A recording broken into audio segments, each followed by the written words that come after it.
Made in Abyss Shippuden.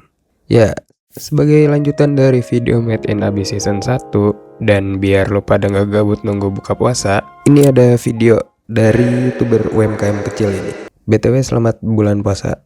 Oke, balik lagi. Gue bakal nyeritain gimana sih pendapat gue setelah nonton secara full season 2 anime ini. Lagi bulan puasa, bukannya ngebahas yang baik-baik, malah ngebahas anime sakit ini. Ya, mumpung juga anime ini ditayangin di channel YouTube-nya Muse Indonesia ya. Tapi sekali lagi saya tidak disponsori sama Muse Indonesia. Tapi kalau Muse mau sih boleh banget ya. Dan gimana season 2-nya? Sesuai judul, masih bagus, enjoyable dengan unsur anak kecilnya seperti biasa. Tapi ada aspek-aspek dari Made in Abyss biasa yang hilang di season 2 ini. Tapi juga ada aspek-aspek yang somehow lebih bagus di season 2 ini dan sekaligus menjawab beberapa pertanyaan yang belum kejawab di season 1 dan movie-nya. Sini gue jelasin. Oh iya, seperti biasa sebelum lanjut gue pengen spoiler alert dulu.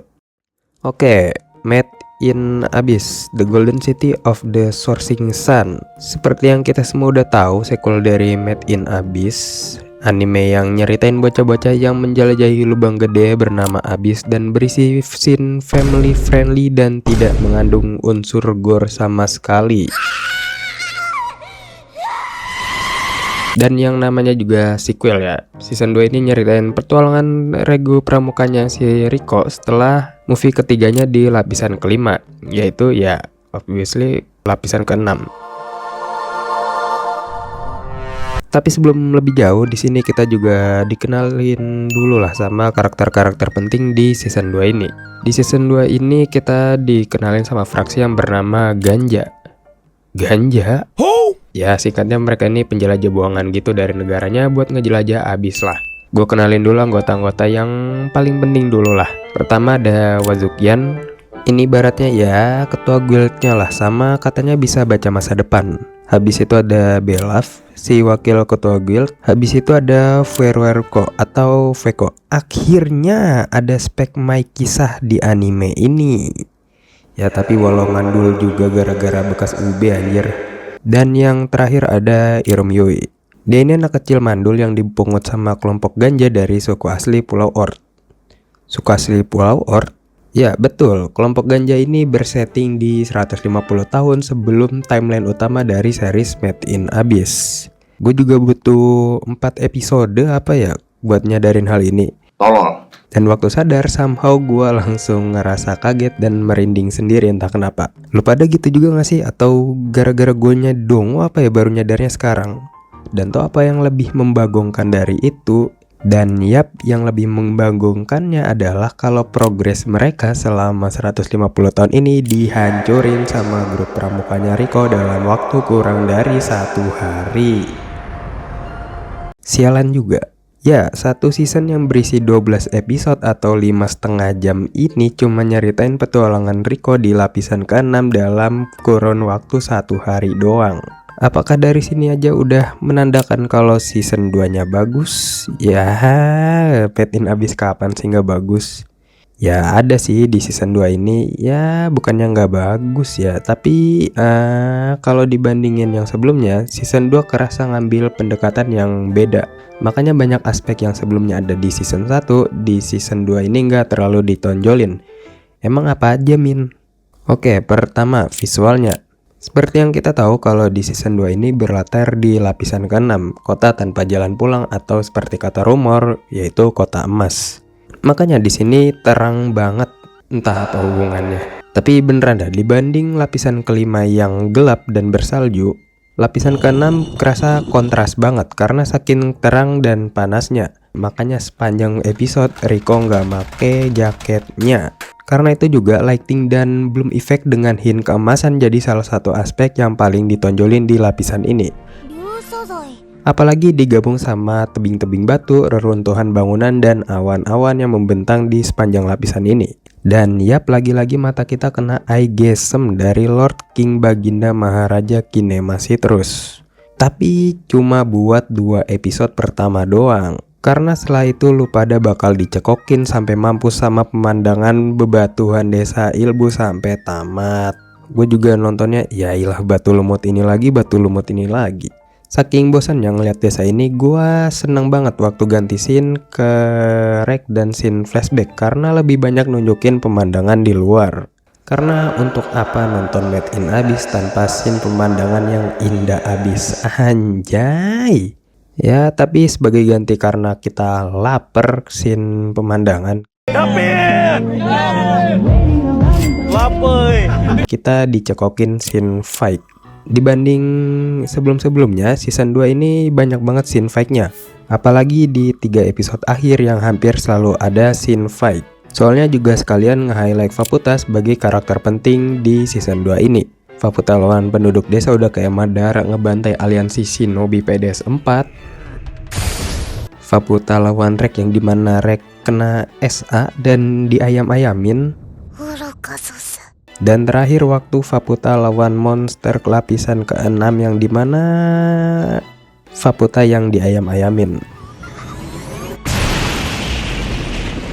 Faputa yang brutal tapi kelakuannya kayak kucing manja ini bagus banget digambarinnya.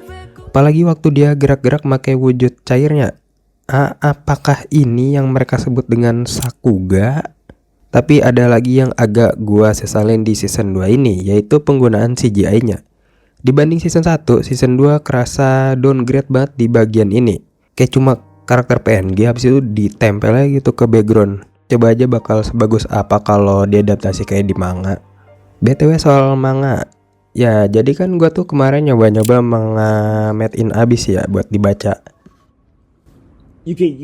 Dan meskipun lebih wadididaw, tapi karena ini juga gue ngerasa bersyukur karena Kinemasi terus bisa ngadaptasi manga ini ke anime secara sempurna. Panjang umur terus Kinemasi terus, semoga bisa diadaptasi sampai tamat. Awas aja sampai ganti studio, awas aja loh. Dan apa yang tidak boleh diganti selain studionya dan yap musiknya. Salah satu aspek yang membuat Made in Abyss adalah Made in Abyss. Akhirnya gue bisa nggak nge-skip opening dan endingnya.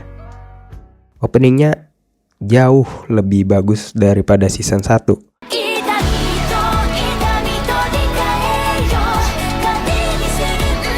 Apalagi ada iringan alat musik perkusinya. No. Run this shit back. Hell no. Tapi brengseknya banyak banget spoilernya, tai. Gue waktu di pertama kali nonton mikir bangsat tau gitu, gue dengerin aja sambil tutup mata aja tadi. Habis itu endingnya juga nggak kalah goat karena akhirnya aku tidak perlu mendengar suara Neo Kanderu lagi. Karena ending season 2 ini dibawain The Mid Android.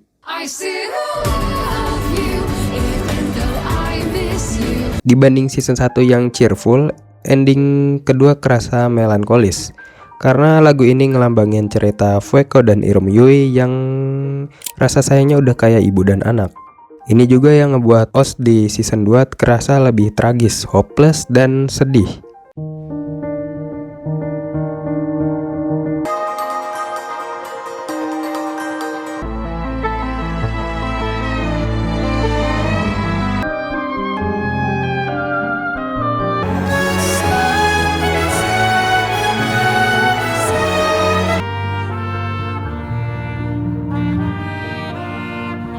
Kantor baru, temen baru yang dengerin artis favoritmu juga. Ya nggak heran sih karena storynya yang ya begitulah.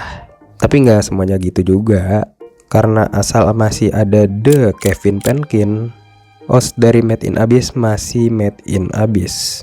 Sebagai contoh di episode pertama di mana pasukan ganja yang baru nyampe di Earth di waktu fajar ditambah lagu Gravity.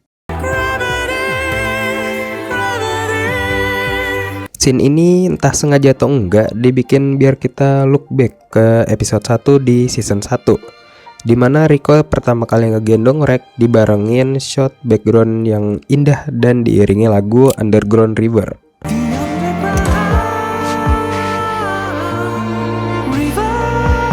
Entah kenapa selalu nostalgia setiap nonton scene ini. Meskipun jaraknya ya nggak jauh-jauh banget lah dari season 1 ke season 2. Tapi tetap aja I love Made in Abyss so much. Ya nggak penting. Kita lanjut aja ke story-nya. Gimana story di season 2? Tetap bagus, tapi jika lu nyari feel Made in Abyss yang lebih ke arah adventure, maaf, di sini kurang ada soalnya. Tapi bukan berarti buruk, balik lagi karena di season 2 ini lebih di satu tempat doang. Makanya feel adventure-nya kerasa kurang banget karena biasanya kan di season 1 nggak nyampe 2 episode kita ganti tempat. Tapi justru ada sisi plusnya dari situ, yaitu kita bisa lebih fokus ke progres karakter dan pendalaman lore-nya. Jadi kan di season 2 ini nyeritain di desa Ilbu doang ya, desa Nilai, desa yang ngegambarin anime ini. Soalnya kan kemarin gue pernah bilang ya kalau Made in Abyss ini kurang lebih bercerita tentang pertukaran setara atau nilai.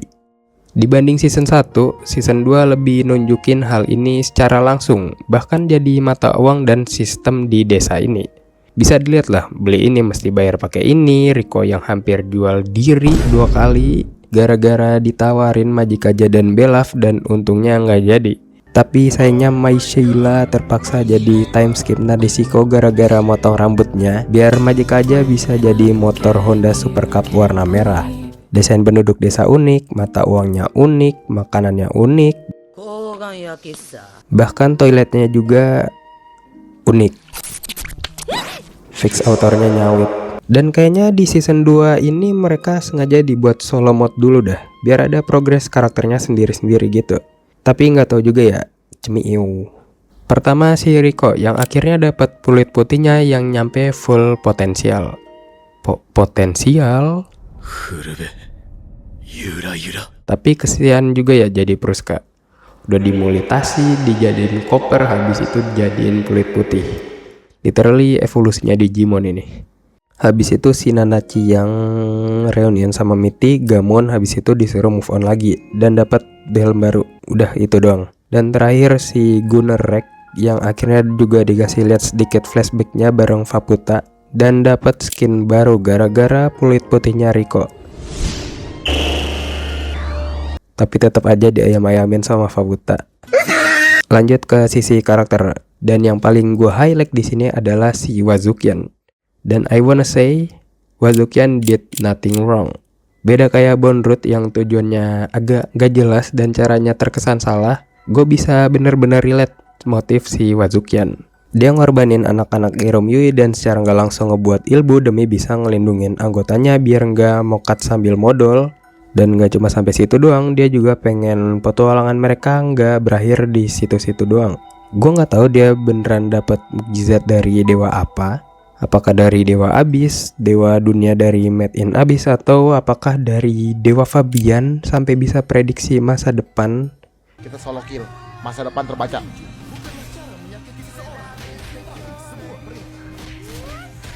Bilang apa? Masa depan terbaca. Lihat itu bokeh. Dia ini lebih ke tipe orang yang harus melakukan sesuatu karena keadaan daripada disebut villain. Atau sama aja ya. Tapi karena ini juga yang ngelahirin sosok Faputa, anak terakhir Irom Yui.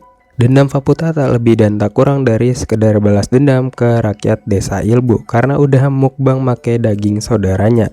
Sumpah anjir, ini autornya bisa aja make model manusia ke anak-anaknya Irom Yui, tapi kayaknya biar nggak parah-parah banget dah, makanya make model kelinci. Bisa kita rasain lah dendamnya waktu dia speech kebenciannya ke rakyat-rakyat Ilbu sebelum bantai-bantai. Udah kayak M aja. In hell, looking at heaven, I was machine. Namun ironisnya dia yang seharusnya jadi sosok yang ngancurin desa malah cuma bisa ngeliat perannya digantiin sama monster di lapisan ke-6. Dan puncaknya waktu dia malah harus ngelindungin para Narehate yang dia benci dan malah lahir kembali karena pengorbanan mereka. Tapi pada akhirnya desa Ilbu tetap hancur. Penduduknya ikut mokat, Ibu Kontin mokat, Belaf mokat, Wazukyan mokat. Dan di saat-saat terakhir kita juga ngeliat Fueko yang mokat dalam wujud kena kutukan lapisan ke-6. Itu tolol. Dan season ini ditutup dengan Faputa yang masuk ke skuad pramukanya si Riko. Dan semoga habis ini gak bakal rekrut anggota baru lagi. Terkerasa kebanyakan dan gak eksklusif lagi nih squadnya si Rico. Yang pengen join mending ke AA Clan aja sana. Udah gitu aja. Dibanding season 1, season 2 kerasa ngambil pendekatan yang beda karena kurang di sisi adventure dan lebih nonjol ke konflik antar karakter. Makanya di sini lebih banyak scene yang tragis, sedih namun terkesan indah, sama scene gore dan disturbing. Ya dilihat juga lah dari perjalanan kelompok ganja, hubungan Fueko dan Irum Yui, dan hancurnya desa Ilbu. Namun dari semua hal itu season 2 tetap aja bagus. Sakit lo kalau bilang gak bagus. Udah sekian ya review gua di video kali ini, dan katanya lanjutan dari season 2 ini ada di movie-nya. Movie keempat yang berjudul Made in Abyss The Awakening Enigma, dan katanya bakal rilis di fall tahun ini. Gue nggak tahu ini bakal nyeritain apa, gue cuma baru lihat posternya yang ini dan udah. Gue nggak bakal lihat trailer dan sinopsisnya biar ekspektasi gue bener-bener nol sebelum nonton. Latar tempatnya bakal di mana ya? Masih di lapisan 6, lapisan 7 atau malah di luar Abyss? Soalnya kelihatan kayak di tavern, makanannya normal dan ada orang banyak. Dan ini juga ada anggotanya si Ozen. Tapi yang namanya Made in Abyss pasti ada... Ya iyalah.